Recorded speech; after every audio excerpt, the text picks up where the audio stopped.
Palitana police મથકમાં જૈન યુવાને ઝેરી દવા ખાઈ લેતા મોતને વાલુકેલું હતું। ભાવનગર જિલ્લાના પાલિતાણા ટાઉન પોલીસ સ્ટેશનમાં તપાસ સંદર્ભે લાવવામાં આવેલ જૈન સમાજના વ્યક્તિએ પોલીસ સ્ટેશનમાં ઝેરી દવા પી આત્મહત્યા કરી લેતા ખળભળાટ મચી જવા પામ્યો હતો। ટાઉન પોલીસ ગઈકાલે અમદાવાદના શખ્સને પોલીસ સ્ટેશન ખાતે લાવી હતી, જે દરમિયાન પોલીસ સ્ટેશનમાં ટોયલેટમાં જઈને અનાજના નાખવાની ટીકડીઓ ખાઈ લેતા પોલીસ દ્વારા જૈન પાલિતાણા હોસ્પિટલ ખસેડવામાં આવ્યા હતા, જ્યાં તબીબનું તબિયત લથડતા ખાનગી હોસ્પિટલ ખસેડવામાં આવ્યા હતા। તે દરમિયાન મૃત્યુ થયું હતું। હાલ અમદાવાદ ખાતે રહેતા યોગેશભાઈ દેવેન્દ્રચંદ્રભાઈ ડેડિયા દ્વારા અગાઉ શેત્રુંજય ડુંગર ઉપર આરતીમાં ઘીના ગડાની બોલી લગાવી હતી, જે બોલીમાં 11 લાખ જેટલી રકમ આણંદજી કલ્યાણજી પેઢીમાં જમા કરવાની હોય, જેથી રકમ જમા ન કરતા પેઢી દ્વારા પોલીસ સ્ટેશન ખાતે અરજી કરી હતી, જેને લઈને યોગેશભાઈ પાલિતાણા પોલીસ સ્ટેશન ખાતે આવી પોતાની જાતે ઝેરી દવા પી લઈ હતી। સરકારી દવાખાનામાં ખાતે સારવાર માટે લઈ જતા ત્યાંથી ડોક્ટર દ્વારા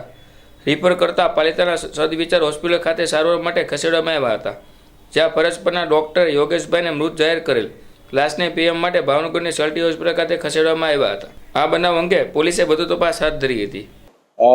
કાલે પાલિતાણા ટાઉનમાં એક અરજીના કામે સ્થાનિક પોસ્ટે દ્વારા એક માણસ યોગેશ ડેડિયા, જેની ઉંમર 53 વર્ષ છે, અરજીના કામે એને થાના બોલાવવામાં આવેલ।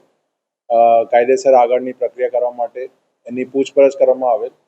પછી જે છે એને અમારા જે તપાસની હતી એને કીધું કે એને વોશરૂમ જવું છે। વોશરૂમ ગયા અને વોશરૂમથી આવ્યા પછી એને થોડી દેર પછી પીએસઓને રજૂઆત કરી છે કે એને છાતીમાં દુખાવ છે, એને બેસિકલી ઝેર પી લીધી હતી। આ જાણ થતાં તાત્કાલિક જે લોકલ પોલીસ હતી, તાત્કાલિક પોલીસની ગાડીમાં એને લોકલ જે હોસ્પિટલ છે એના મોકલવામાં આવેલ સારવાર માટે।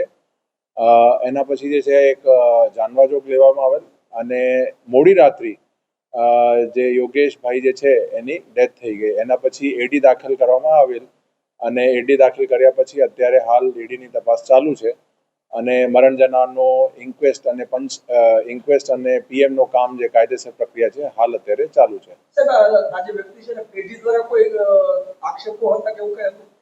એના વિરુદ્ધ જે છે સ્થાનિક જે એક સંગઠન છે એના દ્વારા એક અરજી કરવામાં એના વિરુદ્ધ નાણાકીય નેચરની એક અરજી હતી અને એક બીજી અરજી હતી બોલાચાલીની।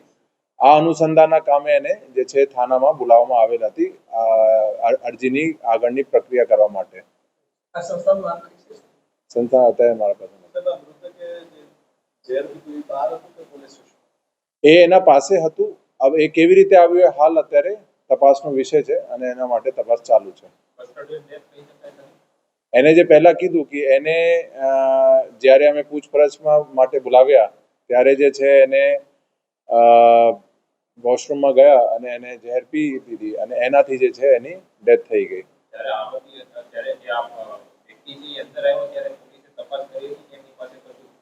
આ જે બધું જે છે હાલ અત્યારે તપાસનો વિષય છે। અત્યારે આગળની જે પ્રોસેસ છે પીએમ બધું ચાલુ છે।